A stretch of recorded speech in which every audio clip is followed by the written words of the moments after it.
Safasa pelisizo simnyama Iwasafa Isizo saba Kavula mo Kaniko Kalize Wemaye wemodo Safasa pelisizo simnyama.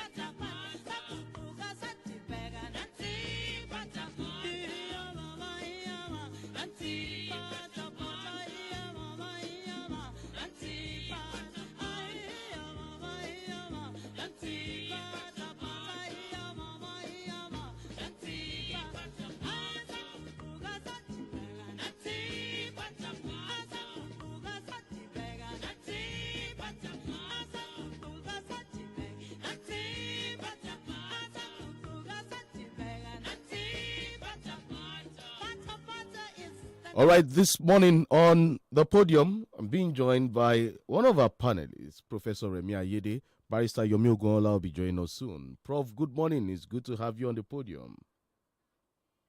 Yeah, good morning. It's a pleasure to be here as always.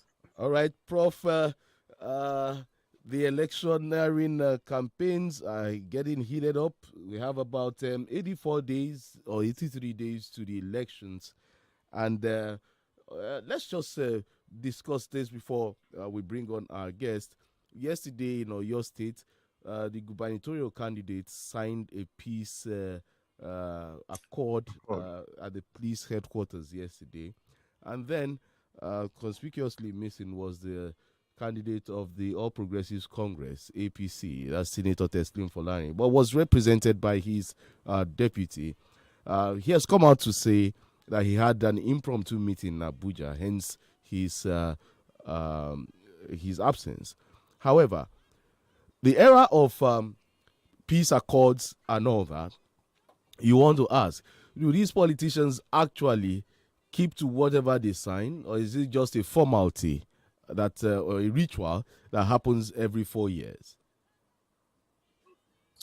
Well, I won't call it a ritual because it's very crucial in holding them to account because they openly sign on to that agreement in the knowledge of the public and the electorate who will expect them to uphold that agreement. And at critical junction, that agreement can be invoked to call them to order. And that happened during the 2015 election. When there was a threat to the peace, when Erubebe went to the collation center to make some very dramatic intervention. We had to, I think those involved with the peace accord, the former president, head of state rather, Salam Abubakar, and the rest of them, had to intervene to let the former president call his lieutenant to order. I think the peace accord is now an established crucial part of the electoral process in Nigeria. Yeah, Prof, you see, the peace accord is somewhat an undertaking which is meant to maintain cordiality and good conduct among political actors and their supporters. However, after signing this peace accord, you still have issues of thuggery, issues of attacks from one party to the other. Is this not also going against what was signed? Yeah, it's amount of going against it, but violence or malpractices, some of these things are a matter of degree. You can imagine what would happen if there was no peace accord. That's the spirit in which I make reference to the peace accord. We can always remind them at every incident of violence or misbehavior that they are going against the agreement they have signed. The same applies to this broadcast code that, you can call the media houses to order regarding some of these breaches. But the difference is really that such behaviors are also criminal behaviors, and therefore they are also supposed to be apprehended by the security agencies. So it's just to buttress the work of the security agencies and to get a commitment from the candidates that they will work towards preventing the occurrence of such bad behavior. But, it can't be 100% most of the time. We hope that it will be better than we have experienced previously. In fact, that it will be better than the situation before the peace accord was signed. There's a kind of appeal to their individual conscience, regarding upholding the peace. And there's also this idea that they should be answerable to the behavior of their supporters. So they should, in fact, intervene when things are going to get out of hand. And that's the spirit of the peace accord. Okay, Prof, let's look at it from this perspective. The peace accord was designed to, create an avenue where you have issue-based campaigns. If we had issue-based campaigns rather than propaganda, don't you think we might not even need a peace accord? Yeah, but the problem with politicians is that they will cherish propaganda because of the efficacy of it, rather than just depending on issues. And politicians are often desperate people, desperately optimistic, if you want to put it that way. They, even in the worst of circumstances, they still believe they are going to win. And if they have opportunity to break the rule in order to win and not be caught, they will do it. Experience shows that that's the case. So that's why it's important to always be realistic, in dealing with these politicians. So we don't have a situation where all politicians, or even 50% of them, keep or abide by the rule. We have a situation where if they don't do it, their supporters will do it. And if their supporters don't get caught, they will be rewarded, for being that committed. So that's the situation. All right, Prof, we'll go on a break. And when we come back, we'll be discussing more issues and be joined by some other guests. Stay tuned, don't go away.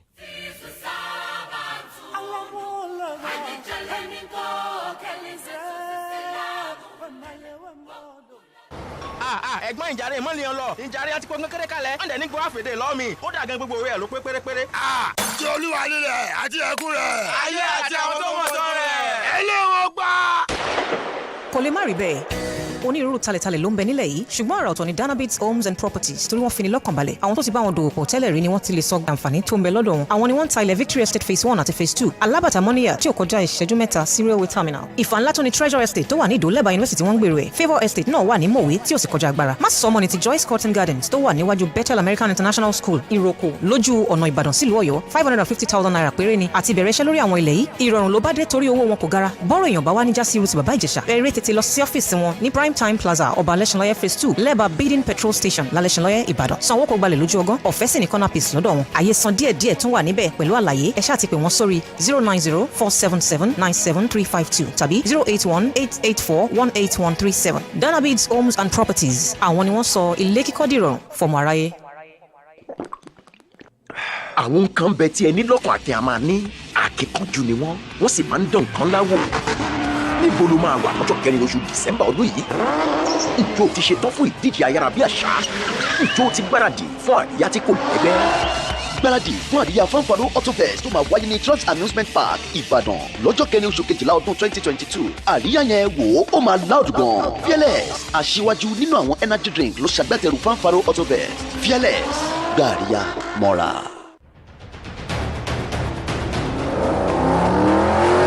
Fanfaro Autofest 2022, the Fearless Edition. This time around, speed limit will be exceeded.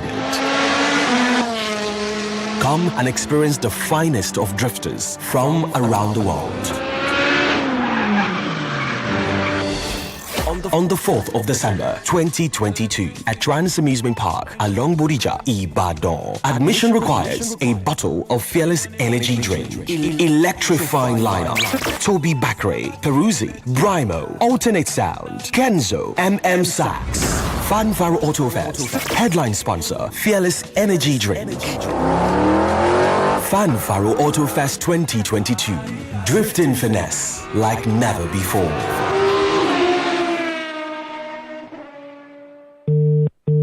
Ìyá Alábàkẹ́, bó tiẹ̀ lẹ̀rẹ̀ ìbánisọ̀rọ̀ tí wọ́n fi ránṣẹ́ sí ọ látòkè òkun tó nílò àtúnṣe ráńpẹ́, ǹjọ́ ti ṣe?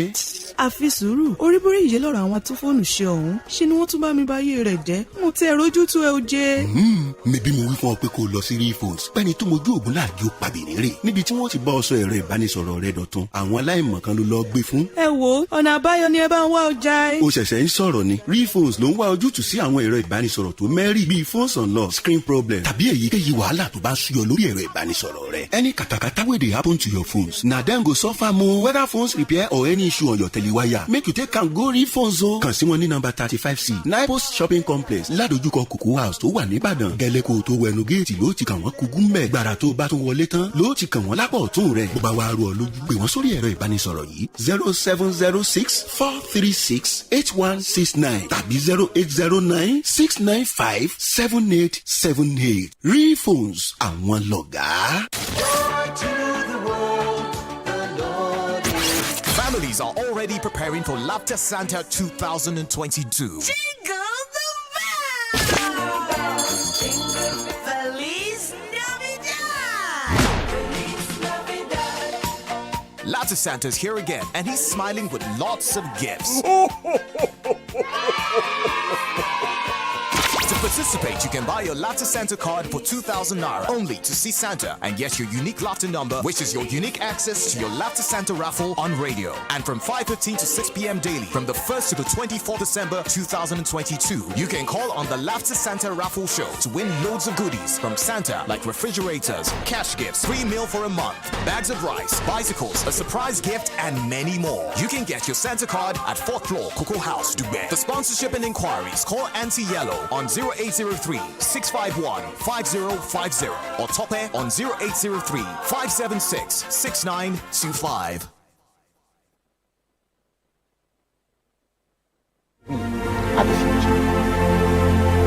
We are the future. We are the dream. We are the nation. We are part of this. Yes, we are so amazing. That's the least we shall be. At the heart of the nation, changing history. How can they say that we are finished? We have just begun. When we have nowhere else to run to, we have nowhere else to go. So get out of the way of the land of our dreams. We are the nation, we are part of this. Oh, oh. We are the nation, we are part of this. Whoa, carry the song, carry the sound. The future is here. The future is here. Goodbye yesterday, tomorrow is now for the taking. The future is here.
right, Prof.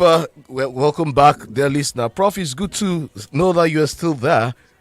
Quickly, let's look at this. After the peace accord, then the governor has started his campaign tour. He started town hall meetings and all that. And then let's look at some permutations. I know you've been part of this system for a while, especially when it comes to having a research and permutations when it comes to who becomes the number one man in Oyo State. Then, Engineer Shey Makinde, the incumbent, is there. We have the candidate of the All Progressives Congress, Teslim Folarin. We have the candidate of the Accord. We have, that's Oloye Bayo Adelabu. We have Joshua, that's the candidate of the NMPP, and others. But the question is this. What are the chances? What are the permutations we're looking at? We have barely about 83 days thereabout to the elections, and then we want to keep asking these questions. The permutations in Oyo State, do you see the governor clinching a second term, or do you see any likely upset? Well, it's difficult to say exactly what the situation is going to turn out to be. But what we can see clearly on the wall is the fact that it's going to be a competitive election. Remember, we have Adelabu, who was part of the election in 2019, coming under the umbrella of the Accord Party, or the Party Accord, as they like to call it. And then, of course, we have Teslim, who was also once the PDP candidate, now the APC candidate for the gubernatorial seat in Oyo State. What it then means is that none of them is new to gubernatorial elections. And all of them have lost election to the gubernatorial seat previously. Remember, and as we then speak now, just one of them has experienced victory in that election. So you can see how interesting the elections are going to turn out to be. So a lot will depend. That is in the case of Governor Makinde. A lot will depend on how the Oyo State people perceive his performance in government. If he had a standing performance, then we would have said, okay, it's a win situation for him that is difficult for those outsiders to challenge him, given the advantage of incumbency that he also enjoys. But if you look around, I've not seen any clear evaluation of his achievement, and I've also not seen a very spirited campaign machine telling us how fantastic the achievements of the governor in the last 4 years. And I think that's a missing gap that we are looking forward to.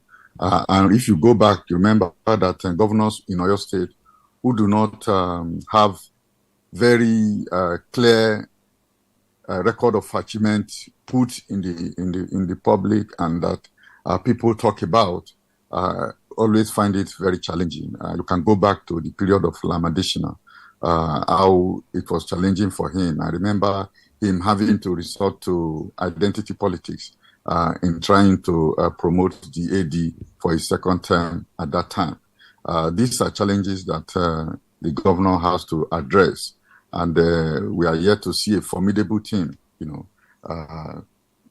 putting the governor's achievement perpetually in the public eye, and we need to see that for us to be confident that it will be a walk away for him.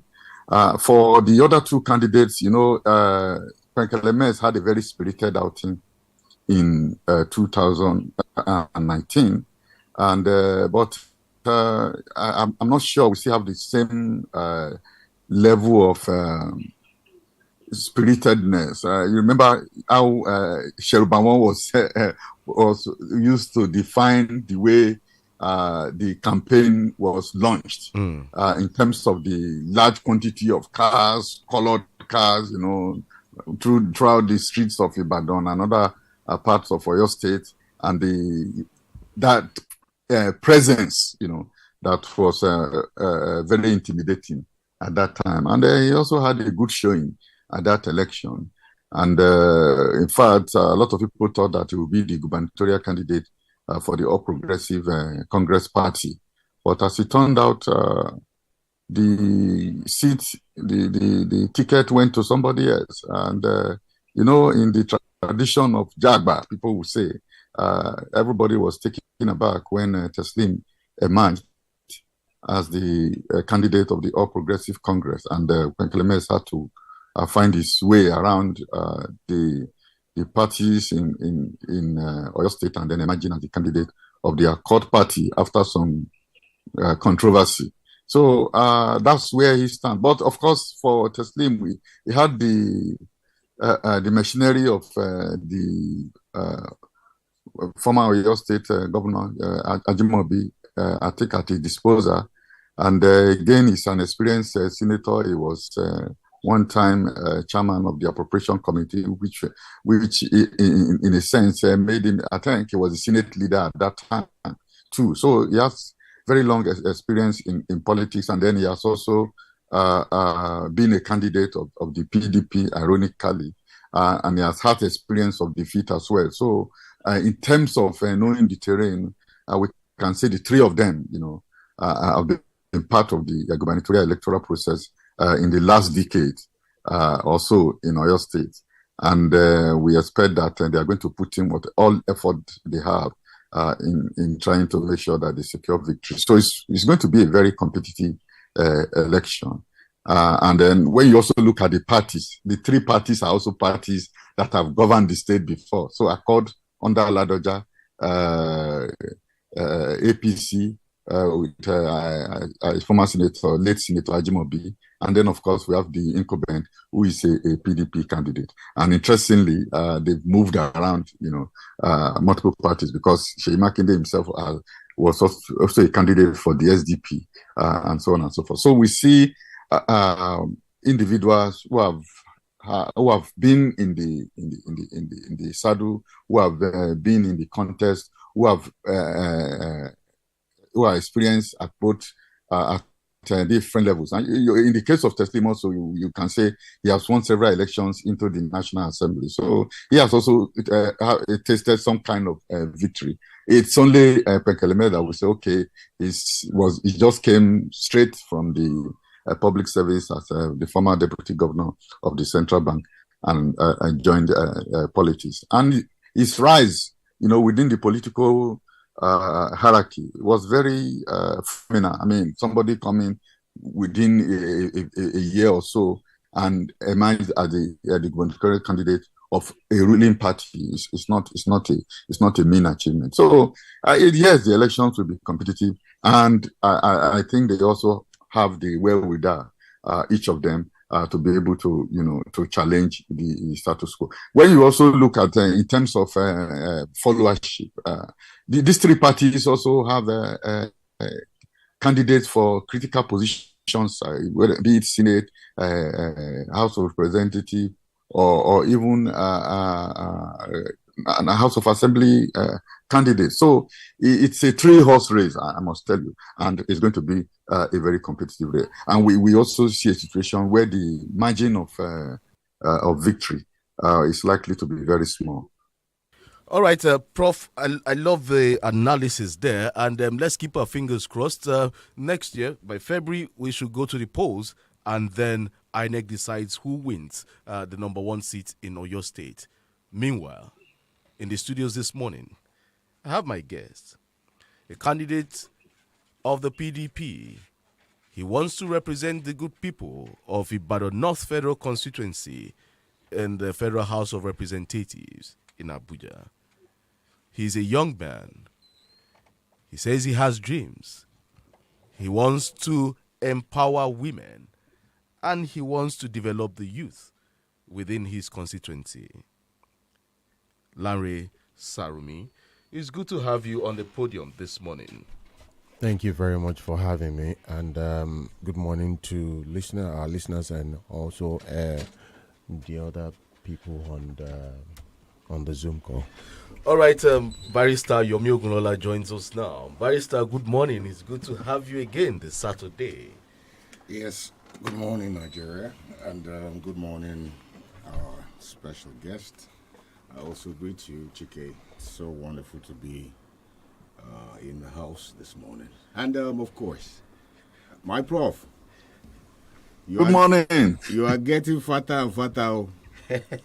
What is the evidence? I hope you are not chopping the people's money. No. Okay. I get where you're coming from. No, I'm sure that description will not fit me at all. Prof, I hope you've not created a local government in your house where you are diverting all the funds. Are you part of the people Buhari said is diverting local government funds? And just before I let you go, we paid you full salary in November. That's right. I hope you guys are happy now, and we should not look forward to any kata from the lecturers, at least until the end of this administration. Any problem that inflation has taken everything, and there are pies and pies arising from the 8 months. I know we'll get there. Definitely. We'll get there someday. It's nice to have you with us. All right, let's hit it running. We have Lanre Sarumi here of the PDP. Let me start this way. I know we met some weeks back, and I asked you the same question, but I want to ask it on air for the sake of our listener. You contested for the primaries. You defeated the likes of Awole Dada, Bolanle Sarumi, that's Basa.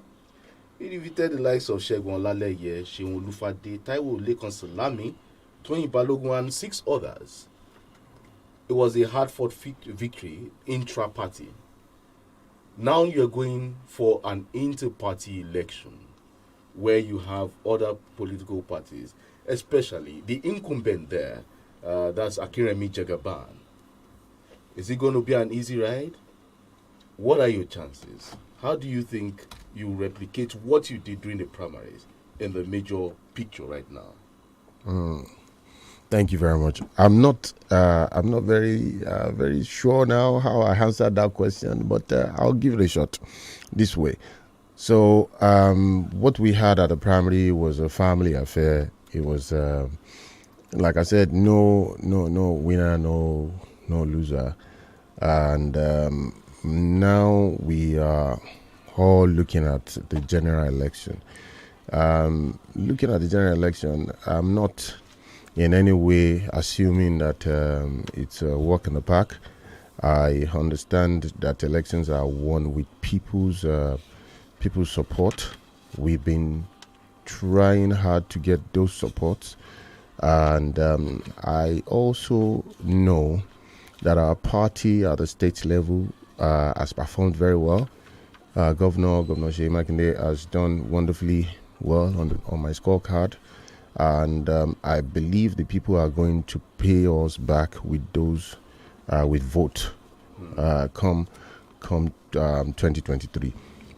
Okay, quickly before I allow Barrister and Prof to come in, the crisis within your party, the PDP, from the national level, your principal, Engineer Sheyi Makinde, is not in support of Atiku Abubakar as the candidate of the presidential candidate of your party. He's part of the G5, a so-called integrity group by Governor Nyesom Wike led group. And then you are coming out to contest a federal seat. Won't this crisis affect your chances come February next year? First, I'd like to say that Governor Sheyi Makinde has categorically stated that he does not have a problem with our presidential candidate. And that he has said in multiple forums. When you say that, people will say it's a political statement, because look at it. The governor of Osun State was inaugurated, the new governor. Engineer Sheyi Makinde was not there. He sent a representative. All the functions Atiku Abubakar has gone to. We've been following events. The governor has not been attending. In Kwara State, Atiku Abubakar went for a campaign there. The governor was not there. So, and then you say he doesn't have issues with governor. We know visibly that he's with Governor Nyesom Wike. And you're totally right. It's just that when you say Governor Seyi Makinde has not attended event, and the same event was attended by the deputy governor, representing the governor, the speaker of the house, all of the party structure in Oyo State, which are extendably Seyi Makinde. So Seyi Makinde is all of us that supports his dream, all of us within the party that represent our party and his government. So if he has an issue with him and he wants that issue to be stated as not present, then he has the goodwill to say don't attend, and they will not. Larry Sarumi, this is election period. If you have an event to attend and you keep sending people, meanings will be read to it. Yeah, I understand. You are contesting too. I totally understand that. And to be honest with you, to say there are no issues within the party would be blatantly lying. There are issues, and I know that we have mechanism within the party to resolve those issues. Those issues are presently being addressed, and I hope that those will be resolved in no time. In no time. Before we go on a break, thank you. Let me ask you, what is your mission to Abuja? My mission is to represent the good people of Ibadan North Federal Constituency. And when I say represent them, I mean represent what they stand for, what they believe in, represent their interest, their aspiration, their problems, and give solution within my capacity through that office to resolve their issues. You're meant to make bills. You're not meant to build roads. You're not meant to give them, buy them grinding machines. You're not meant to buy them Okada. You're not meant to buy them hairdressing equipment and all that, because that's what we see nowadays. People buy grinding stone, they buy all these things, and they say we're giving back to our constituent. Then when you call it, honorable, our roads are not good, honorable, this thing is not there. Is that a job of a lawmaker? Lawmakers are meant to make bills. What are some of these bills you intend putting up if you eventually get to the house? So my own understanding is that the role of a lawmaker is split three ways.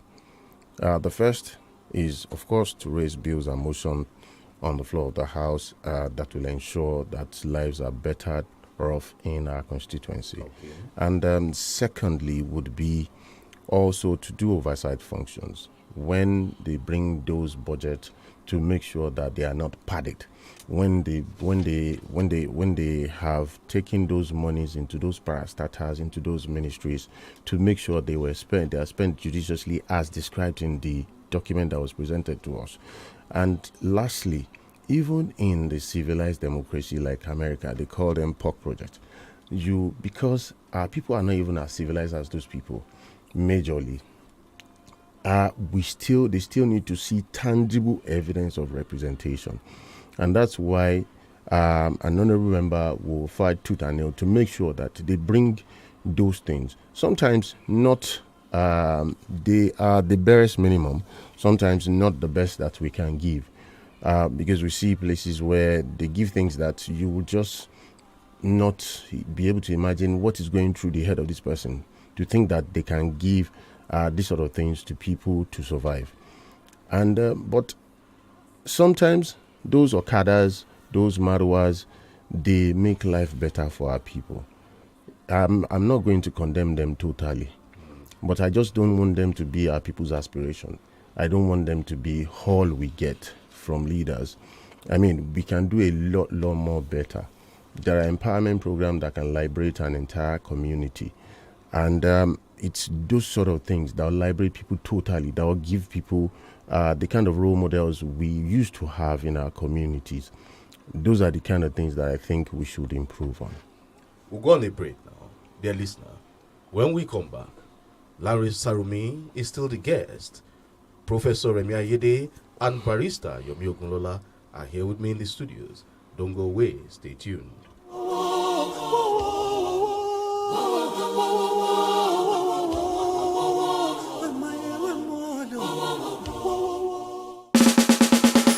Miss Polly has a baby who was sick. She phones to the doctor to be quick. The doctor came running with a Rexall drop, and he knocked on the door with a rat-a-tat-tat. Rexall paracetamol drop is good for the treatment of feverish conditions in babies. Rexall paracetamol drop has a fruity taste, and it is mild on the child's digestive system. Then the baby was happy and started to play. Rexall paracetamol, also available as tablets and suppositories for adults and syrup for children. If symptoms persist after 2 days, consult your doctor. Rexall paracetamol, another quality product from Daily Need Industries. Oh yes, the wait is over. Midas Casino is now open for our teaming patrons and enthusiasts at number 44 Awolowo Way, Old Bodija, Ibadan. Yes, Midas Casino is a grand and classic casino for the elites to play all kinds of games and bettings like slot, virtual games, soccer balls, and casino, as well as snooker table and other side attractions, while you relax in a classy and serene atmosphere with watertight security. At Midas Casino, our customer relation is second to none, and of course, there are lots of goodies to savor, like free drinks and other side attractions. Just visit and see things for yourself at Midas Casino, number 44, Awolowo Way, Old Bodija, Ibadan, and you will be wowed. Adami Mogo, jẹ́ kí n rọ́gọ́lọ́, má jẹ́ jìyà bí aláìní o, jẹ́ kí n rọ́gọ́lọ́. Ọ̀sẹ̀ yìí gangan ni o.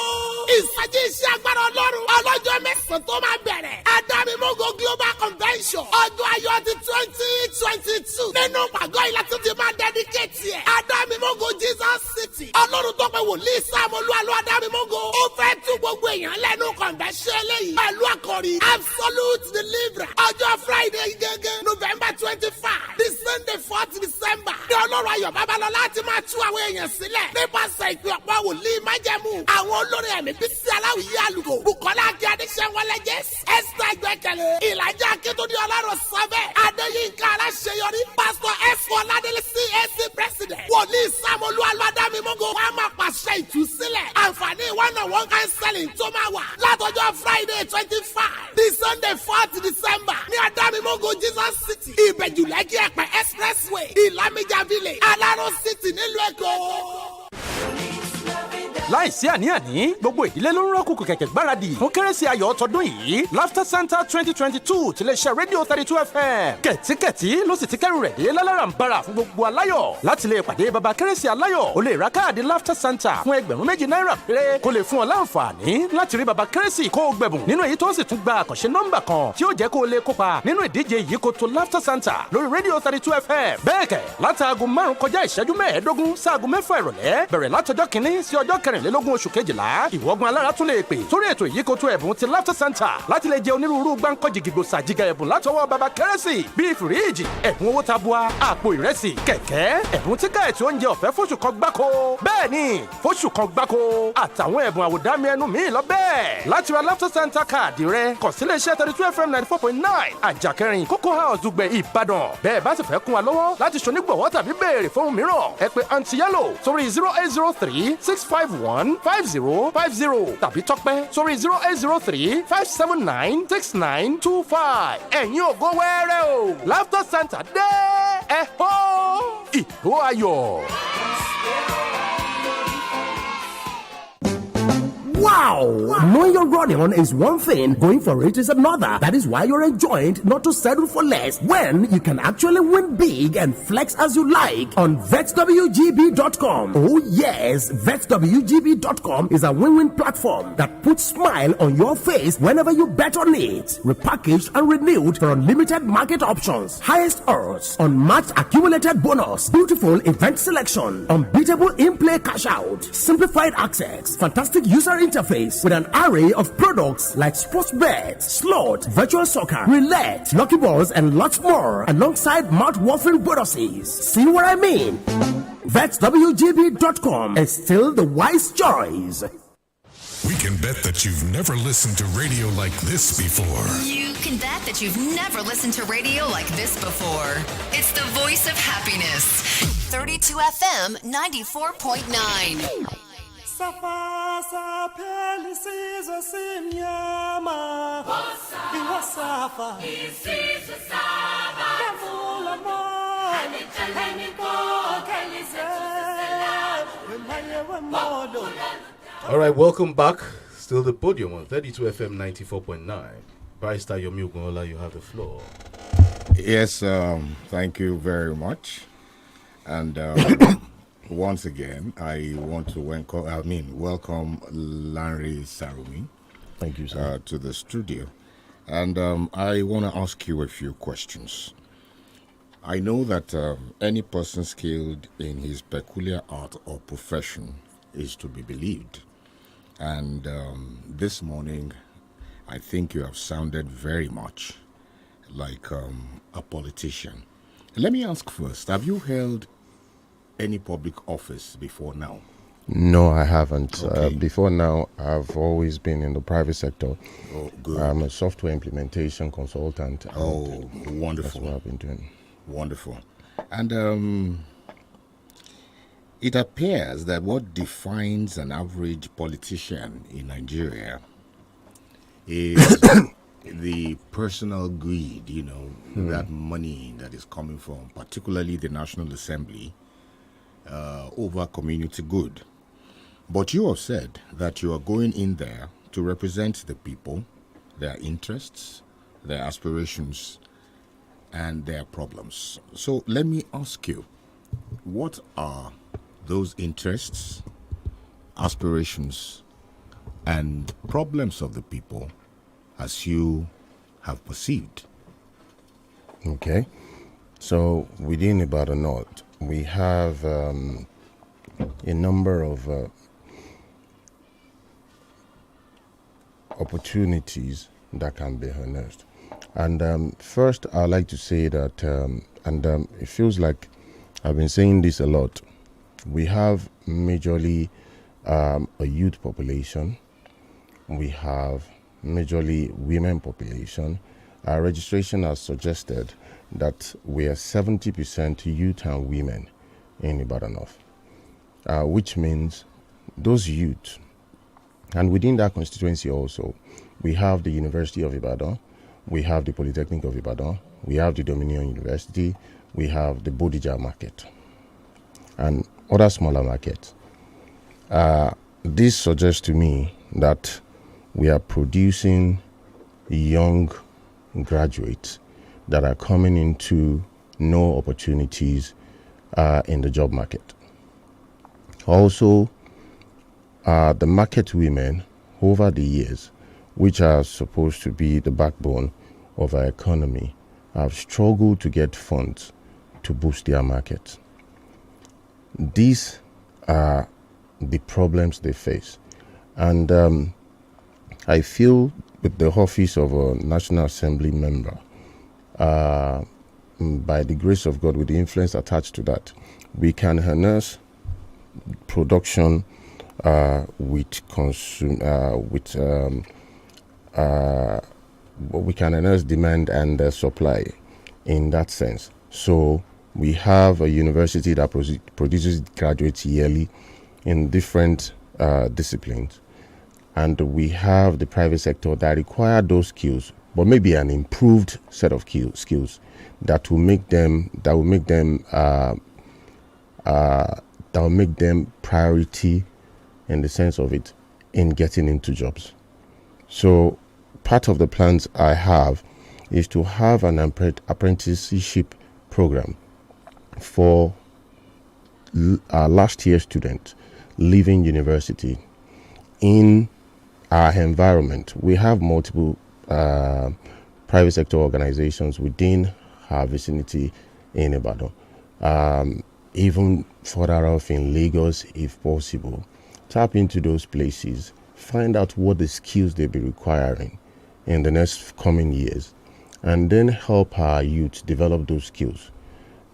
In Ivy League universities, they will say categorically that they are their graduates are not in the job market for more than 6 months. A lot of times, not even up to that.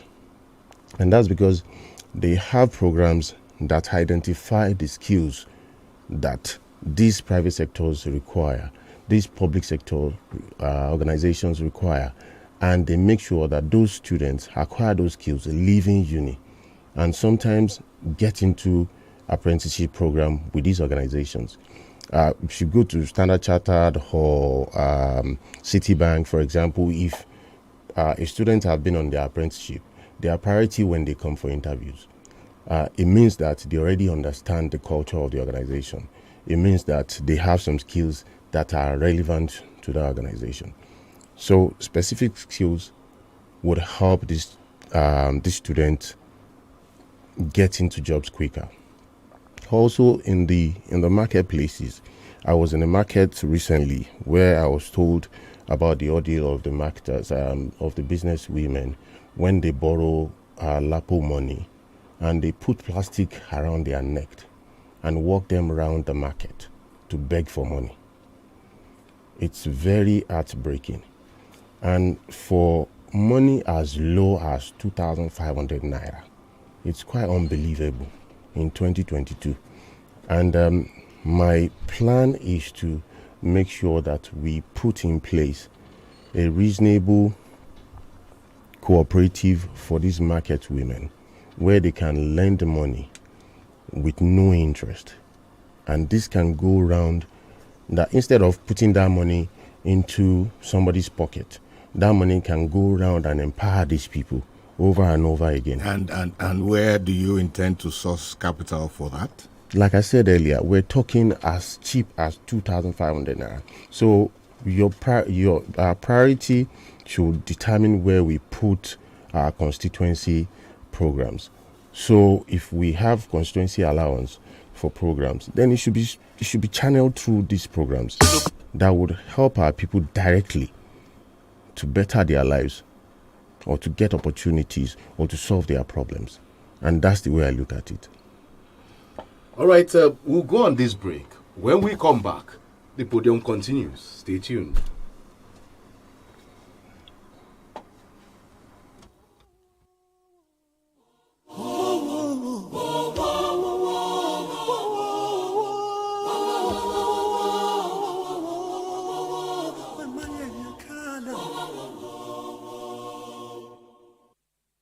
Safasa pelisizo simnyama iwasafa If you think politics is meant for the riffraff and the never do well, then you have not met young, dynamic, and very cerebral Olanrewaju Sarumi Skido. Ibadan North Federal Constituency has been shortchanged in the last 4 years, and that is why the constituents are yearning for quality representation that will bring dividends of democracy to their doorsteps. Honorable Larry Sarumi Skido is a software technology consultant and a rare breed politician who is ready to turn around the story of Ibadan North Federal Constituency. Larry Sarumi, a politician with human face, has identified with the less privileged with unmatched empowerment activities, including financial support for hundreds of petty traders, entrepreneurs, the elderly, and the widows. For quality representation, vote for Larry Sarumi of the People's Democratic Party to represent Ibadan North Federal Constituency in the National Assembly. Larry Sarumi 2023. Together we can, together we will. PDP power!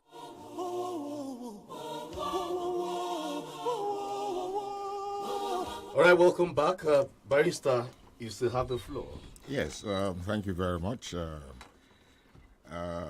Larry Sarumi, I have another question for you. Thank you, sir. A couple of days ago, we heard, that there were skirmishes in Oyo and that there are counter-accusations. PDP accusing APC of violence, and we have also heard the APC come out to say that the crisis was actually ignited by the PDP. Do you also have boys who are destroying the billboards and the posters of your opponents in the coming elections? Thank you very much, Barrister. I am not the sort of person that will encourage violence in any form or shape. I will not condone such with my own people. We've had incidences where we have situations where we find that our posters have been torn, and but I see beyond that. I feel our people are wiser now, and our people are going to choose wisely this time around because we have suffered for so long. The last 7.5 years has been one of the worst we've ever experienced as a nation. Rice now sell like ridiculously. Like people can't even afford the rice anymore. I'd put up some. We bought some bags of rice and we kept it somewhere, and we found out some people were going to put a hole in it, and that's the level that people have gotten into. It's really, really bad. It's really bad. The price of fuel is affecting every other commodities. And we are all going into the same market. We all shop in the same market. We are all feeling this brunt. So people are going to be wiser. People are going to vote wisely coming this election, regardless of how much violence that people feel that they can unleash on other people. And it's also very important to hold our leaders accountable. In the sense, I know that I think yesterday, Thursday, there was a peace accord signed by the governorship candidates, and I hope that people are going to adhere by the rules of engagement and just eliminate any violence from any quarters. Okay, and I hope the security operatives are going to rise to the occasion as well. Very beautiful. And okay, now let me add this to that question. You are aspiring to go to the National Assembly, particularly the Federal House of Representatives. That's correct. God's willing, you get that position. How do you think we can checkmate, the issue of violence, that have become a common attribute of our elections? How would you want to tackle that when you eventually emerge representative in the Federal House of Representatives? Yeah, thank you. I think it's a collective effort. It has to be a collective one. There's a popular frame that used to be in the office of President Bill Clinton of America, and it says it's all about the economy. It's all about the economy. It's all about empowering our people. I think the solution to our problems the most. No big man goes out to destroy people's billboard. No big man will carry cutlass and be running about the street. It is our youth that they use. The youth that should have been in their prime, doing great things, and then people coerce them into doing these things because they are giving them piece of a day's meal, and that's because they don't have. Most times, they are used to that alternative. We need to give them other alternatives. We need to let youth know that their lives can be better. The youth don't have to be the ones that carry cutlasses or that carry guns or that attack other people. Okay, I think I get your drive. So, but unfortunately, from the indices available, it appears the El Dorado that you are describing may take a long time. Materialize, within the shortest possible time. I am actually asking, in terms of lawmaking, what do you think, law as a tool for social engineering can do in this respect? So there is no one that is bigger than the law of the land. And it has to be that making the law is not as important as enforcing the law.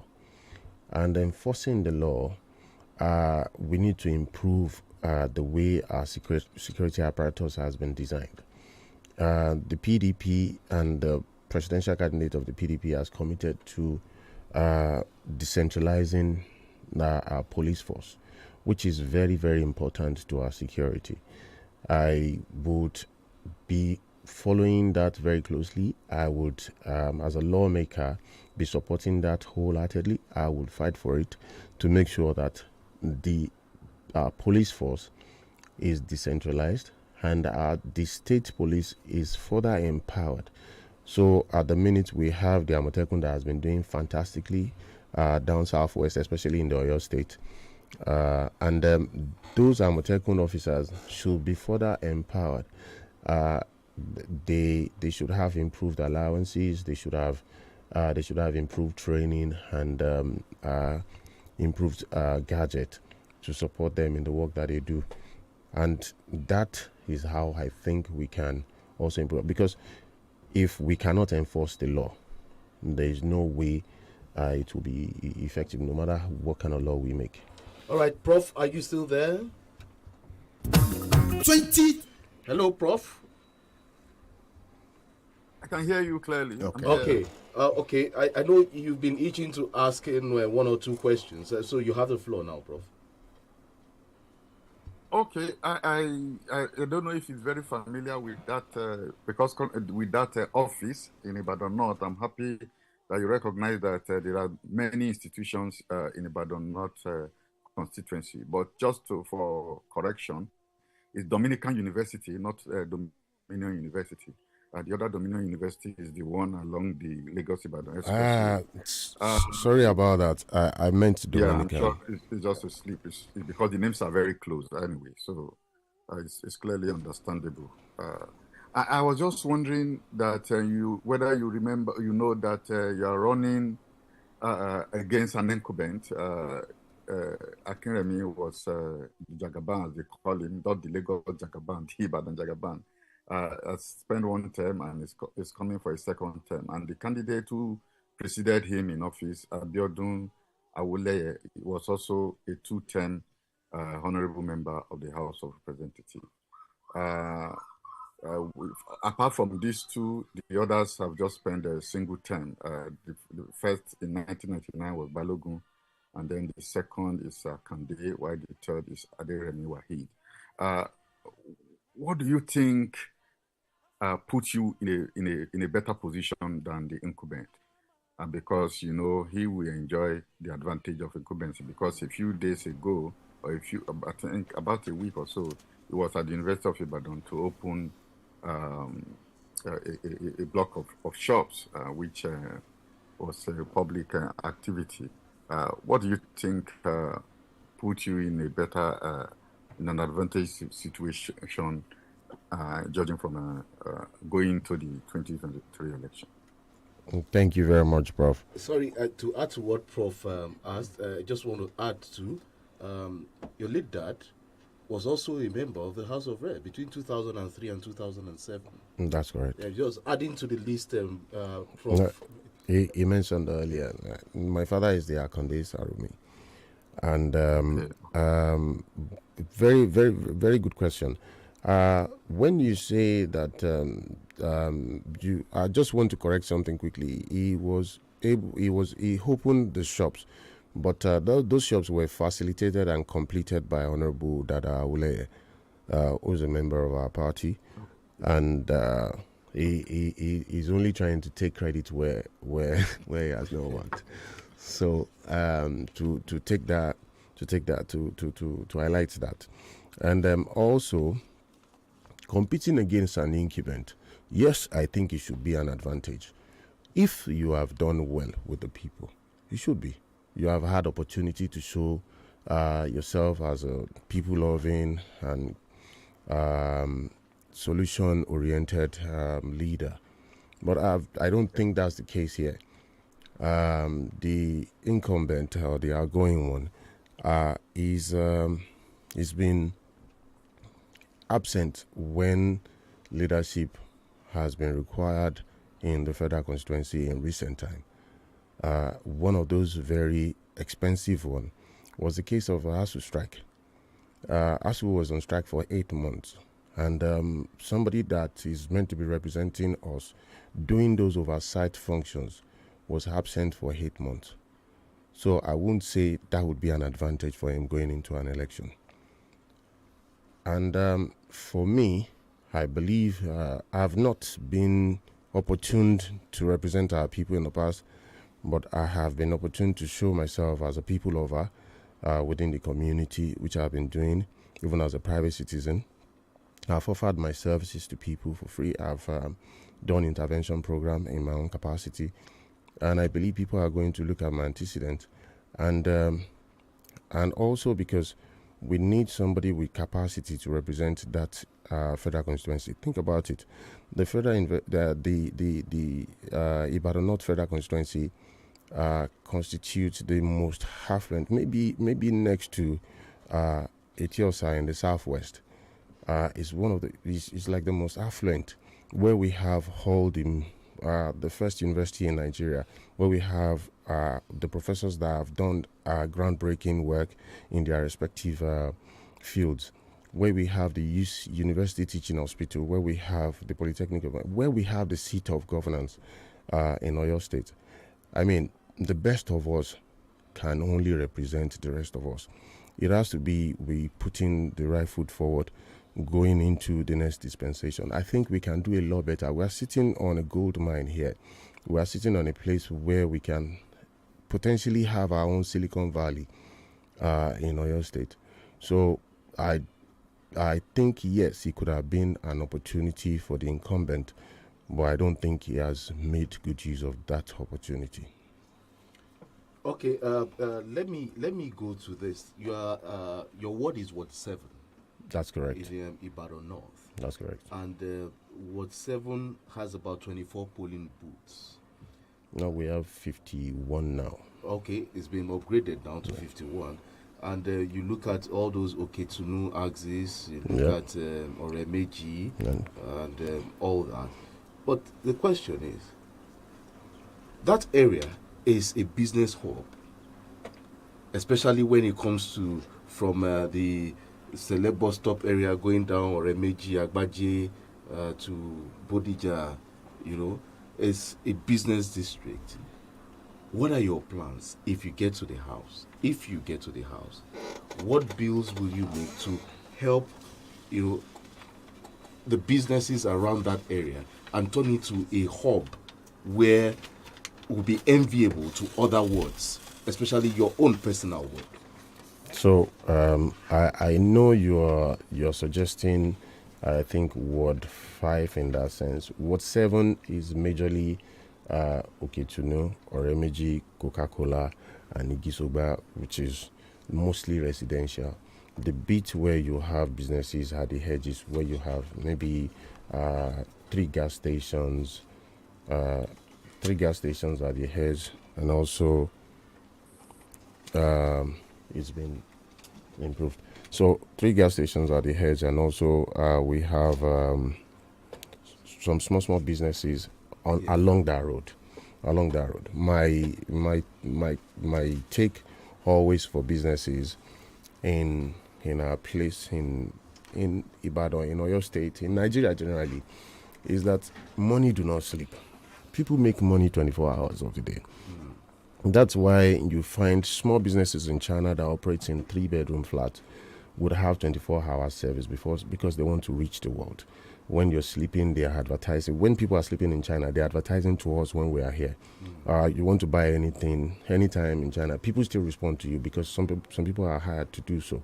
So what is important to us is to improve our security, improve our light supply, and push any bill that will help us harness that. At the minute, from the very first year that the incumbent Oyo State government has gotten into power, we have littered up all those major roads, and that is adding strength to businesses in the axis. You see that majorly Bodija Road is filled with restaurants now. Restaurants, bars, clubs, lounges are filled all those areas, and that's because there is light powered up on those streets for nightlife. And that nightlife has a potential to generate great revenue for that environment, for the state as well. So things that would enhance that security, which the Amotekun has been doing very well at, can still be improved. More personnel, more gadgets to support them in doing their work, which I said earlier. And that is what our present governor, our present Oyo State government stand for. And we would also push to support that. So when they started, and this is in my own private capacity, when the government started doing the Light Up Oyo project, I think a couple years back now, we started as a foundation Light Up Inner City project, where we're giving solar light to neighborhoods, inner roads, narrow streets, small roads, where a couple of lights will sufficiently light up a whole road. And that is because we know the importance of that on security, and we know the importance of that on business life. All right, we'll go on this break. When we come back, Barrister Lola still has some questions to ask. This time around, I hope he won't take you off the seat. I hope not, too.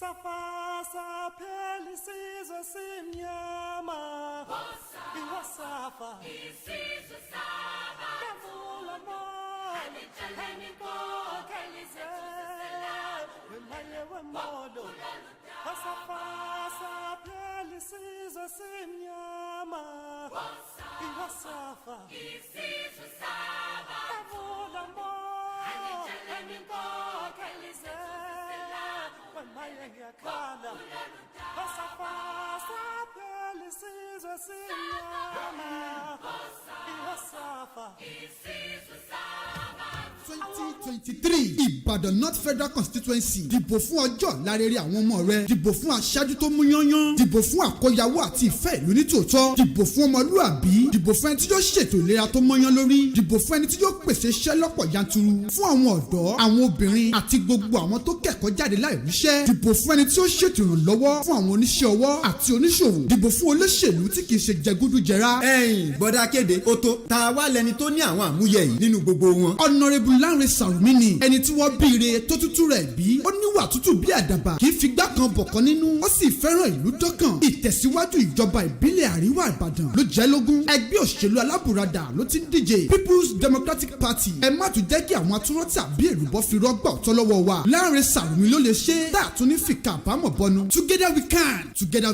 we will. PDP power. Ìkéde ìwà látọwọ́ Lanre Sarumi 2023 support group Ìbàdàn North Federal Constituency.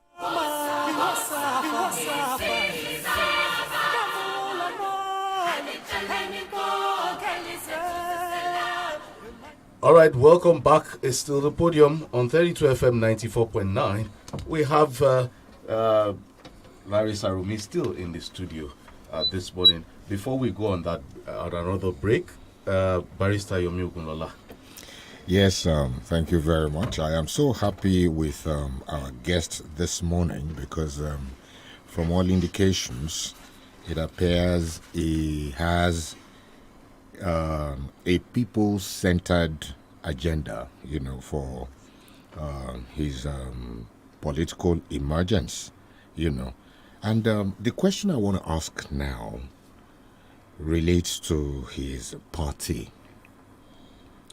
The endogenous discord, by which I mean the crisis within the PDP itself. So many of the members of PDP are falling out with Governor Seyi Makinde, and we know that those crises are still festering. So I want to ask Lanre Sarumi, don't you see the likelihood of this discord within the PDP as being a hindrance to your emergence in the elections? Barrister, so you are referring to discord within the state? Yes, within the state. Within the state. I think from all indication, first, our party is a party that understands and believes that the leader of the party in the state is the state governor. So our leader, Governor Seyi Makinde, who has been saddled with the responsibility of managing the resources of the state to its optimum, delivering the best to our people. For that, he has done very well in the last 3.5 years. So if we have issues internally, most times, in our own case, I don't know of these issues, to be honest. But there is no way you will run in fact, this studio as it is would have people that disagree on how management is doing one thing or the other. So it's possible that we have issues like that, how management is doing things in the state. But majorly, the most important thing is how we are delivering the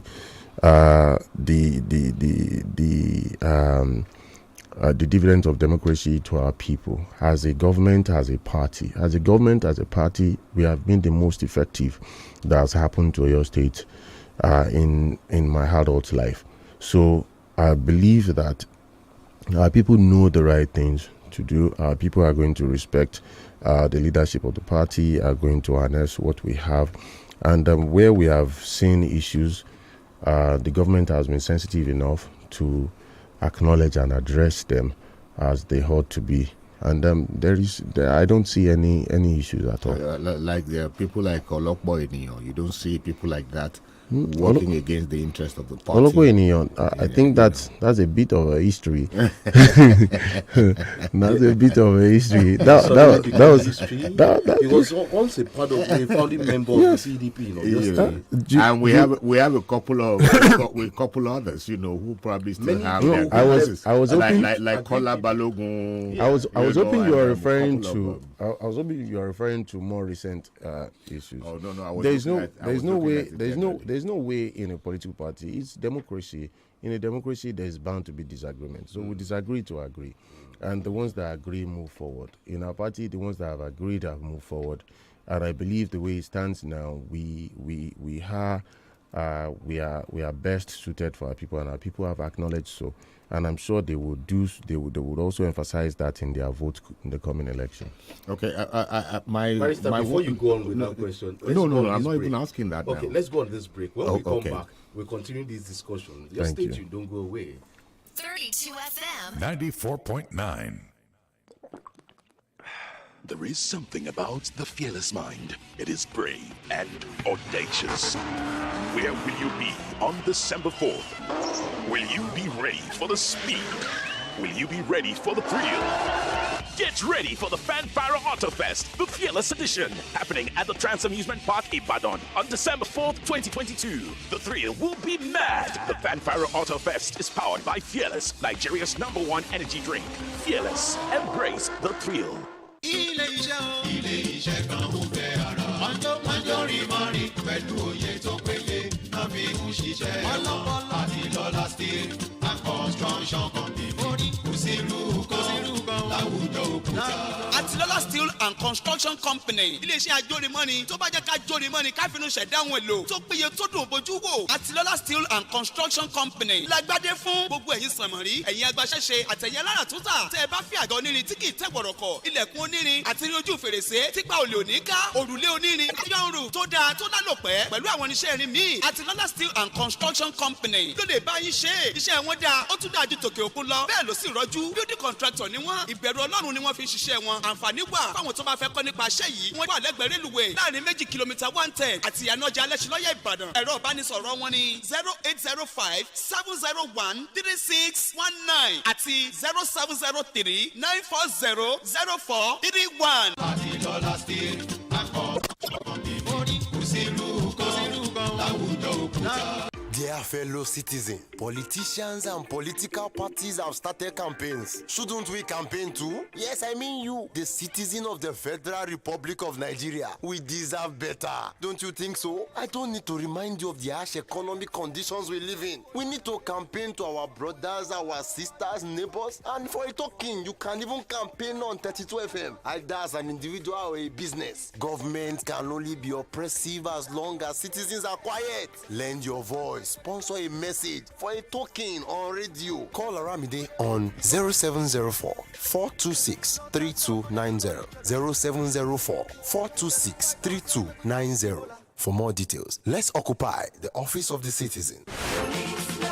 láìsí àní-àní gbogbo ìdílé ló ń rọ́kùnkùn kẹ̀kẹ́ gbáradì fún kérésì ayọ̀ tọdún yìí Laughter Center 2022 ti lè ṣe rédíò 32 FM kẹ̀tíkẹ̀tí ló sì ti kẹ́rù rẹ̀ dé láláràǹbarà fún gbogbo aláyọ̀ láti lè pàdé bàbá kérésì aláyọ̀ ó lè ra káàdì Laughter Center fún $2,000 péré kó lè fún ọ láǹfààní láti rí bàbá kérésì kó o gbẹ̀bùn nínú èyí tó sì tún gba àkànṣe nọ́mbà kan tí ó jẹ́ kó o lè kópa nínú ìdíje ìyíkoto Laughter Center lórí rédíò 32 FM bẹ́ẹ̀ kẹ̀ láti aago 5 kọjá ìṣẹ́jú 15 sí aago 6 ìrọ̀lẹ́ bẹ̀rẹ̀ látọjọ́ kìíní sí ọjọ́ 24 oṣù kejìlá ìwọ́gun alára tún lè pè sórí ètò ìyíkoto ẹ̀bùn ti Laughter Center láti lè jẹ onírúurú gbáǹkọ́jì gìgbòsà jíga ẹ̀bùn látọwọ́ bàbá kérésì bíi fìríìjì ẹ̀bùn owó tabua àpò ìrẹsì kẹ̀kẹ́ ẹ̀bùn tíkẹ́ẹ̀tì oúnjẹ ọ̀fẹ́ fóṣù kan gbáko bẹ́ẹ̀ ni fóṣù kan gbáko àtàwọn ẹ̀bùn àwòdámi ẹnu míì lọ bẹ́ẹ̀ láti ra Laughter Center káàdì rẹ kàn sí iléeṣẹ́ 32 FM 94.9 àjàkẹrin Cocoa House Dùgbẹ̀ Ìbàdàn bẹ́ẹ̀ bá sì fẹ́ kún wa lọ́wọ́ láti ṣonígbọ̀wọ́ tàbí béèrè fóun mìíràn ẹ pè Aunty Yellow sórí 0803 651 5050 tàbí Tọ́pẹ́ sórí 0803 579 6925 ẹ̀yin ògo wẹ́rẹ́ o Laughter Center dé ẹ̀ hó ìhó ayọ̀.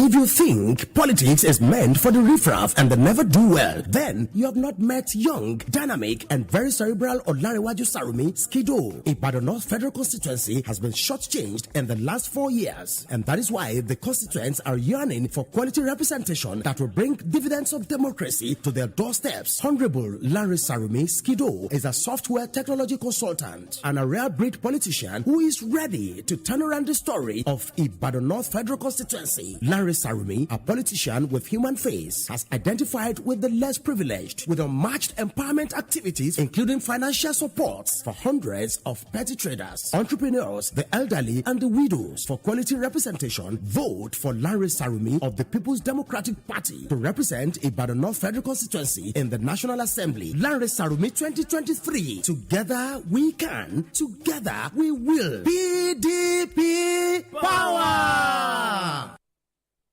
32 FM 94.9.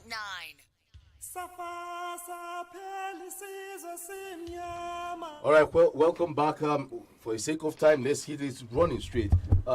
Quickly, before we leave the local scene and go national, I want to ask you this pertinent question. Okay. Hazim Bolarumi is a member of the PDP. Yes. He's a member of your constituency. That's correct. He seemed not to be in tandem with the governor. Are you sure he's not going to affect your chances within the Ibadan North Federal Constituency? What is your relationship with Hazim Bolarumi? So we had the governor's primaries recently, where we all gather as a party to nominate who our flag bearer would be in the coming election. And Alhaji Azim was also present in that forum. He was to contest against the incumbent governor. And his words were that Seyi Makinde is his leader. He is not going to contest the ticket with him. And I know that they are in good terms. There are times that they had disagreements, and that, like I said earlier, is the nature of democracy. When you say you know they are in good terms, Bolarumi works for Atiku Abubakar. That's correct. Seyi Makinde is with the G5. How are they in good terms politically? It is you that is making those it concerns your party. We're looking at chances. What are the chances of Larry Sarumi vis-a-vis these factors? The governor's factor, Azimbola Rumi's factor, Atiku's factor, all these things you put it into consideration when you're going into elections. So politics, they say, is all about interest, right? And the interest of our party, regardless if you are G5 or Atiku, is that our candidates emerge victorious in the coming election. And I know for a fact that Alhaji Azim, our leader in Ibadan North and also in Oyo State, his major concern and his major drive into that election is that our party wins election, that Atiku Abubakar wins election, that Engineer Seyi Makinde wins election, that Senator Otegui wins election, that Larry Sarumi wins election. And I don't think there is anything else suggesting that he will do otherwise. And same with our governor. So, as a party, I don't think that's a problem. And whatever differences we have always had differences and we resolve it internally. And that will not be an issue going into our election. Prof, are you there? Yes, I was just going to ask a very pointed question concerning what we are just talking about. Okay, sir. Because the governor was reported to have said that they are going to vote for Tinubu for the presidential election, and then they can vote other members of the party for the other election. And that itself created some tension within the PDP. Is that still the governor's position? No. That was never the governor's position. That was some mischievous narrative that have been sold by the opposition. So I've met with some of the candidates of the APC that have said even to my face that your governor is going to work for our president. I know that that's their intention, is to sell those narratives. We've had engagements with the governor. There was no time, and this can be. If anybody disagrees, can give me a quote where it happens. No time the governor will say go and vote any other party's presidential candidate. He has also always maintained that it would be PDP head to toe. They have disagreements within the party that we're trying to resolve, but no time has he ever said that, and he will never do that. All right, let's take some messages. You can join this conversation. The phone lines are open. 0705 5000 949 and 0809 7000 949. On Facebook, Omotayo Oluwarotimi Onobamiro says, the question is, would your guests agree to a very drastic cut in the salaries of legislators when he gets to the House? As a nation, I believe that as an organization, because I'm from the private sector, you should live within your means. You should live within what you are making. I don't believe any CEO that is not making profit should be taken from it as much. So if we, as a nation, I don't think we are able to pay ridiculous amount for people to carry on jobs. So if there is need to reduce the legislators' salary, I'm so much for that. It's not how much you take home, it's how well that can be used to help your people. So taking away salary to improve our education, for example, is putting investment into our future, and that is a welcome thing for me. All right, Barrister. Yes, so much for local politics. Larry is contesting an election to go to the Federal House of Representatives, where his horizon would most likely get bigger than he presently is. And so I am going to ask a question related to the center. Your political philosophy appears from all you have said to be people-centered, and I thank you for that. Thank you, sir. The president recently admonished the governors as being responsible for the poverty of our people. by deliberately undermining the third tier of government as recognized by the 1999 Constitution as amended, and that's the local government councils. Now, being a people-centered politician, if and when you finally emerge as our representative in the Federal House of Representatives, whose side will you take on the local government issue? The president's side or the governors? Thank you very much for that question. And I feel that the federal government are being economical with the truth in a way. So when you say it is solely because state governors have not allowed the independence of local governments that have impoverished our people, I would say that is not totally correct.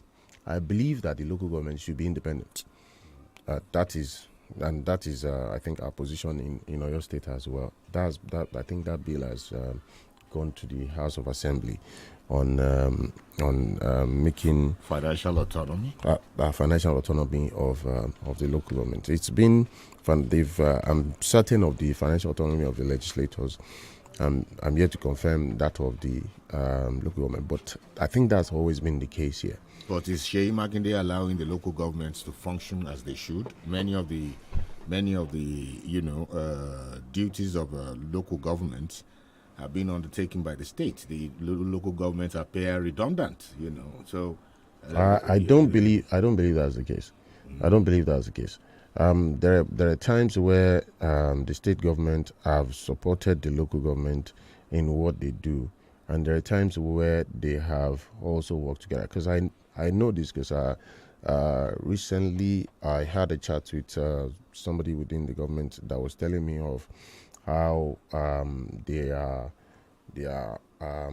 working on our local government roads, on improving them because we have issues with them. Which roads? Recently, our roads in Ibadan North. That the local governments are working on roads. Yes.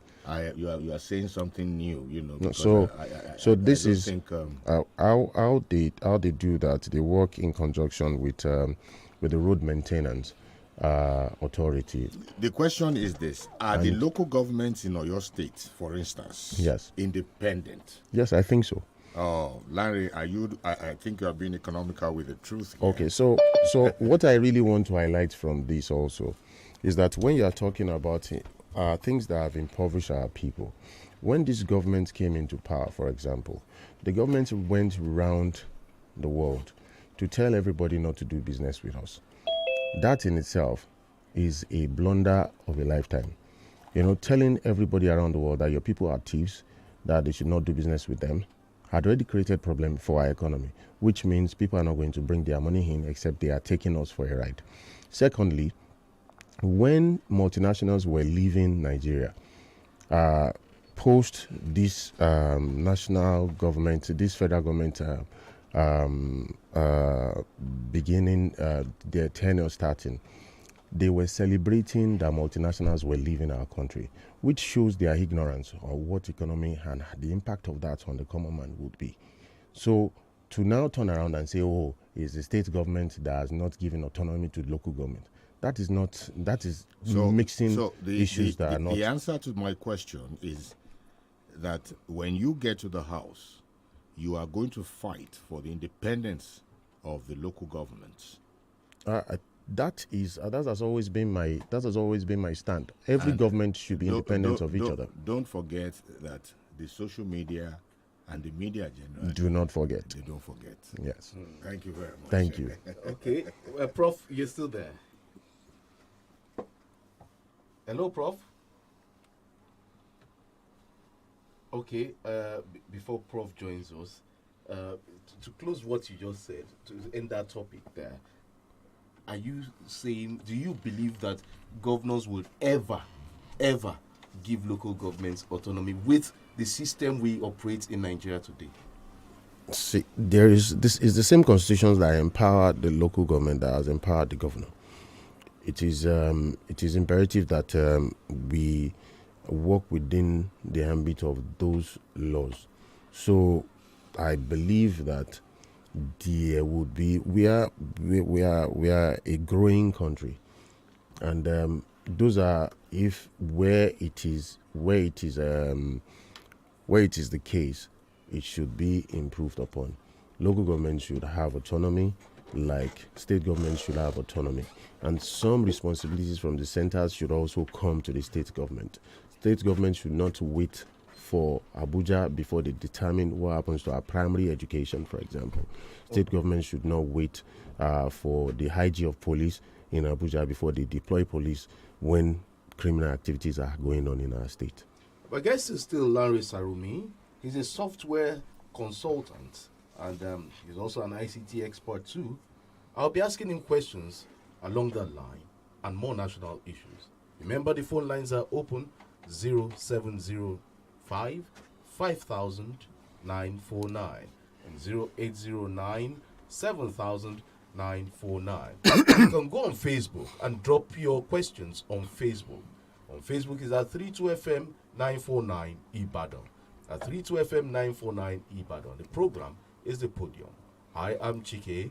We'll go on this break, and when we come back, I pick your calls and read your messages. Stay tuned, don't go away.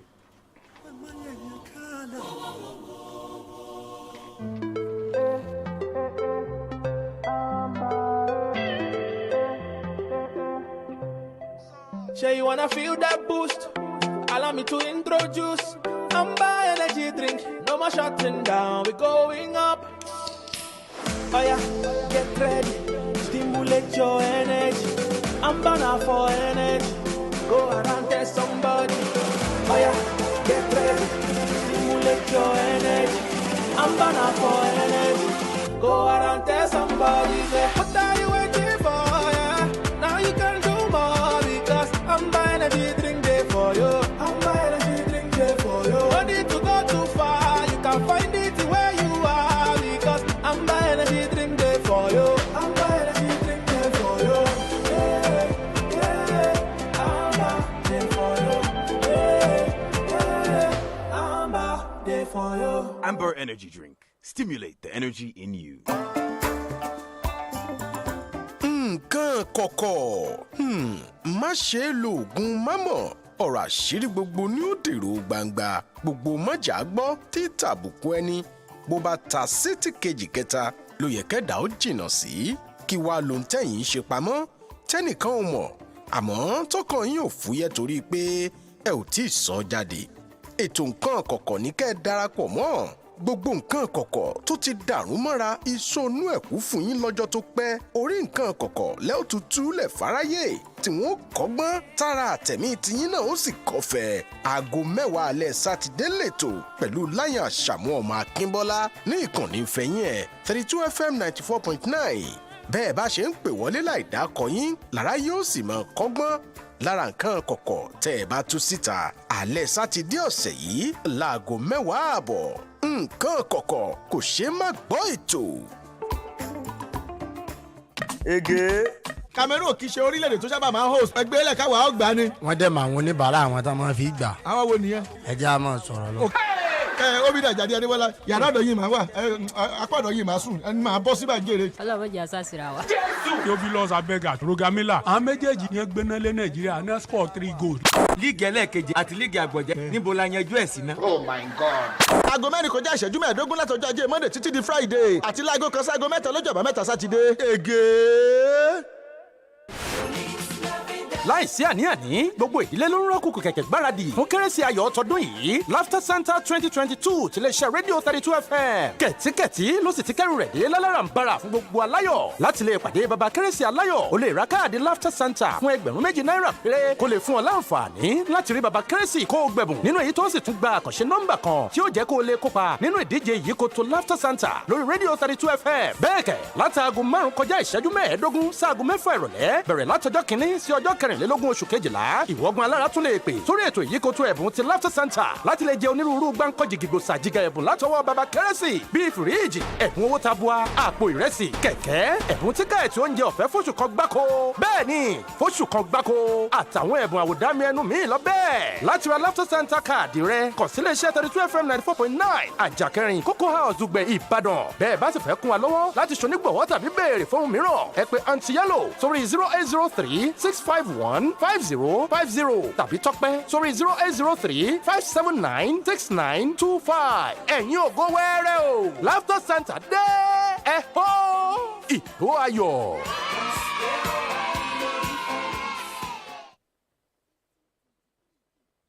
Federal constituency dìbò fún ọjọ́ lárẹ́rẹ́ àwọn ọmọ rẹ dìbò fún aṣáájú tó mú yányán dìbò fún àkọyawó àti ìfẹ́ ìlú nítòótọ́ dìbò fún ọmọlúàbí dìbò fún ẹni tí yóò ṣètò ìlera tó mọ́yán lórí dìbò fún ẹni tí yóò pèsè iṣẹ́ lọ́pọ̀ yanturu fún àwọn ọ̀dọ́ àwọn obìnrin àti gbogbo àwọn tó kẹ́kọ̀ọ́ jáde láì ríṣẹ́ dìbò fún ẹni tí ó ṣètò ìrànlọ́wọ́ fún àwọn oníṣẹ́ ọwọ́ àti oníṣòwò dìbò fún olóṣèlú tí kì í ṣe jẹgúdújẹrá. ẹ̀yin bọ́dà kéde ó tó ta wá lẹni tó ní àwọn àmúyẹ yìí nínú gbogbo wọn. Honorable Lanre Sarumi ni ẹni tí wọ́n bí ire tó tútù rẹ̀ bí ó níwà tútù bí àdàbà kì í fi gbá kan bọ̀kan nínú ó sì fẹ́ràn ìlú dọ́kàn ìtẹ̀síwájú ìjọba ìbílẹ̀ àríwá Ìbàdàn ló jẹ́ lógún ẹgbẹ́ òṣèlú alábùradà ló ti ń díje People's Democratic Party ẹ má tún jẹ́ kí àwọn atúrọ́ tàbí èrùbọ́ fi rọ́gbà ọ̀tọ́ lọ́wọ́ wa Lanre Sarumi ló lè ṣe tá a tún ní fìkà àbámọ̀ bọnu together we can together we will PDP power. Ìkéde ìwà látọwọ́ Lanre Sarumi 2023 support group Ìbàdàn North Federal Constituency. 32 FM 94.9.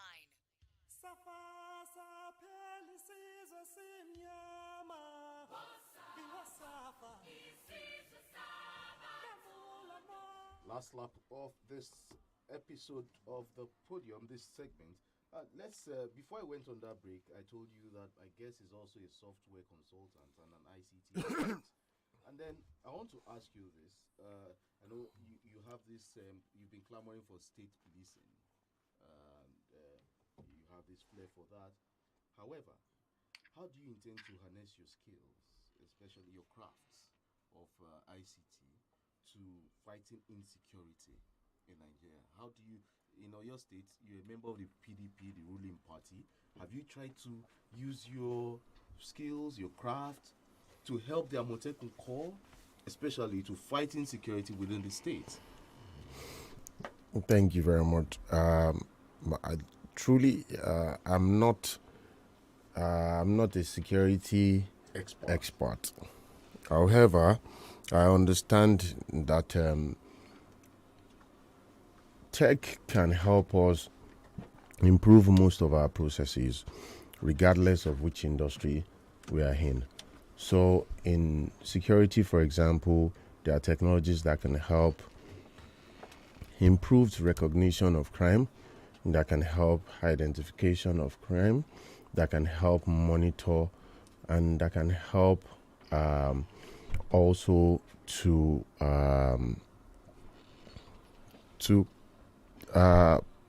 make sure that people don't get away with crime when they have done it.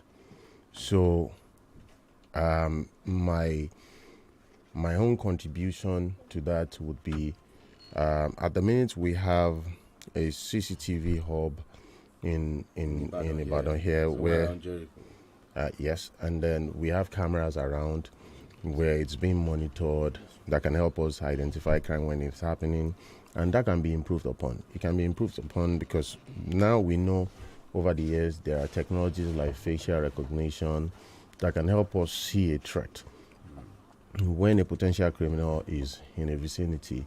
Do you have drones? Yes. Do you think of having drones in your state where we can always, apart from the CCTV cameras, we should also have drones too? Amotekun should not carry dim guns, and the government has not approved them the carrying of AK-47. Exactly. And so, what will help them technologically with the little they have? You should be able to come up with a craft. So, even that the federal government has not allowed them carry the right arms is not encouraging. That has to change. They have to be able to carry the right arms. to combat and to secure our society. And because these are people that are endangering their own lives to protect others. You don't expect them to be harmless, and harmful things are coming their way, and we expect them to perform optimally. They are not super beings, so that has to be improved upon. Drones are welcome, they are very useful, and they can help improve the way we even patrol. So we have areas that are majorly not patrolled, but if we have drones in those areas, then we have much more coverage, and the environment is more secured, which you have rightly identified. There are loads of technology that can be used in securing our lives and property, and that's an area that we should really exploit. Or you don't believe, you believe in African science? No, of course. I don't think it's I don't think it's fable. It's fable. I know they exist. If people believe in them, so and they use them. Our security agents might just decide to use African Air Force, African science. But that is not lab scientists that will do one or two things together for them, and they're good to go. So for governance, that's not something that cuts across the board. So also I cannot say, oh, I believe in Jesus and I believe in the blood of Jesus, and I'll just sprinkle the blood of Jesus on you, and everybody should follow that suit. So people believe in African science and they believe in a traditional religion, and that's understandable. That's their own beliefs, and it may work for them. Likewise, a Muslim that prays well and does his zutubah also works for him, or a Christian that goes to plead the blood of Jesus will work for them. But we're talking about things that are cut across board. That is the responsibility of government, not people's responsibility to put in place for security operatives. So we're talking technology. Technology is the way forward. Hello, good morning. Hello, good morning. Hello. You stay away from your radio. Kindly stay away from your radio. What's your Hello, name and where are you calling My from? name is Tiwalola. I'm calling from Apete. Yes. Okay. Good morning, Tiwalola from Hello? Apete. Go ahead. We can hear you. Yes, I just want to ask your guest that, does he believe in money politics?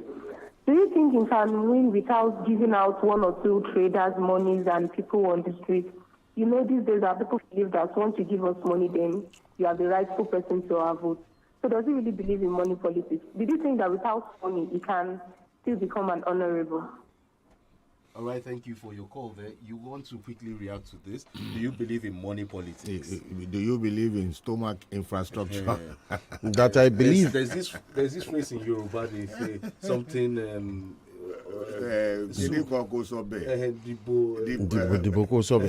That kind of thing. Do you believe in that? Diboko Sobe is a criminal act. And if anyone is indulging in that, they should desist from doing so.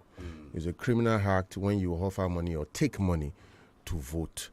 It is within the right of the law to bring those people to justice. But politicians are I don't guilty believe of in this. that. Yes, politicians are guilty of that. But what I think has not and will not in the meantime be away from our politics is what she mentioned that about cash empowerment to our people. We are living in a place where our own context is not the same as in other climes, in Oyibo climes. In our own climb, we have majorly poor, vulnerable people in our society. And these people, if and when privileged, you should be able to support them. Okay, let's see if Prof is on the line. Prof, are you there?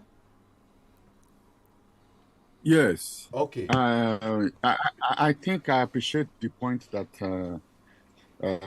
you have just made concerning the level of poverty of our people and the need to intervene to be able to do that.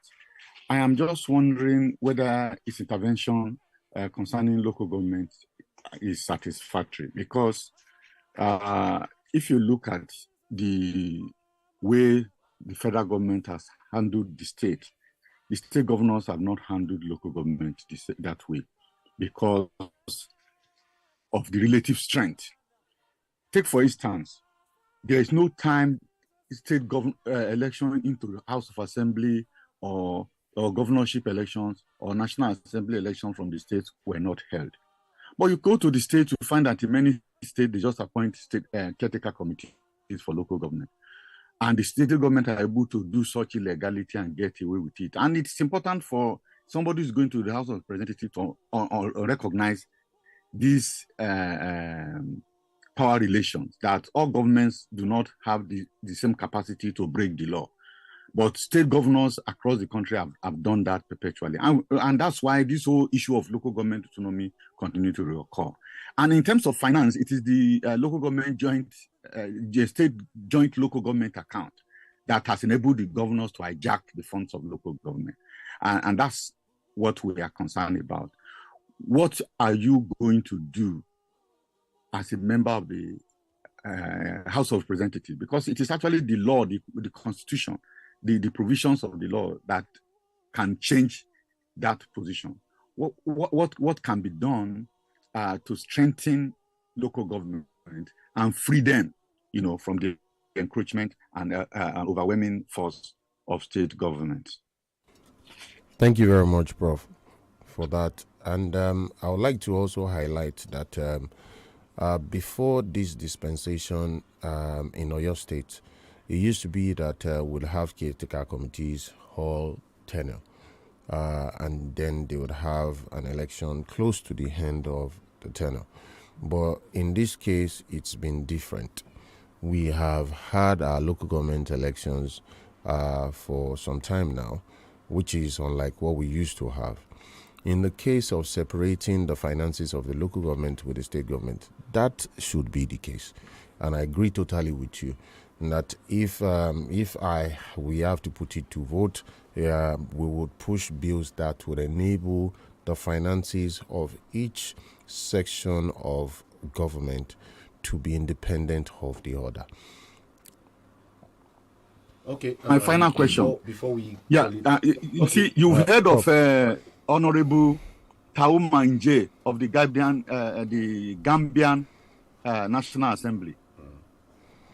Yes, who is reported to have rejected pay rise for the assembly. Yes. What will you do if you are in a position to act in the House of Representatives should another proposal for the increase in the number of in the salaries and allowances of National Assembly members, which we already cry every day that it is too high? I think he already answered that. There was a comment that came in concerning the salaries, but of course you can respond to. Thank you. Will he stand up publicly and say and condemn it? He is rejecting. I think what she has done is very, very commendable. It's very commendable. Whatever you are earning should be appropriately matching what you are putting in. As a legislator, I don't believe you should earn more than countries where they are even faring better than your own country, and you are earning so much more than them. Regardless of that, it feels like some of our legislators are not feeling the plight of the people.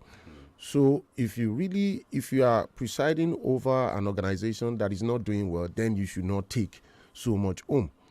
If you are in a prosperous organization, you cannot blame somebody that manages Apple, for example, for getting bonuses because they are making bonuses. If they want to earn so much as legislators, they should work on wealth creation for the country. If they want to earn much more, they should start from somewhere and then earn wealth for the country. When we start creating wealth for our people, then it is justifiable that you need an increase. It is not when you have people are going through so much pain and agony that you'll be adding insult upon injury. Yeah, we have to insult upon injury. Sorry, we have to go now.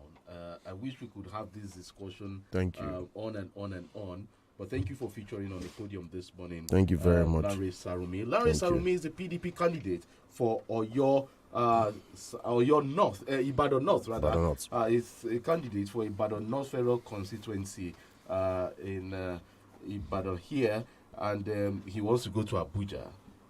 Yes, you've listened to him, right? I see him as a youth. Yes. And not only that, he has an alternate address and he has a people-centered program. So I think he's a very good candidate. All right, Prof, we have to go. Thank you for joining us from that end. Yes, I am a voter in Ibadan North local government. Oh, interesting. Thank you very much, Prof. Okay. Does that mean I have your votes, Prof?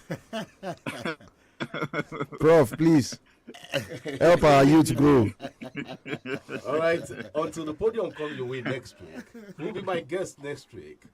All right, keep your fingers crossed. You get to know a member running for Akinyele Lagelu Federal Constituency, House of Rep. I worked alongside Moriya Noluwa Akinola, Kemi Aladimei, and Kayode Obisheson.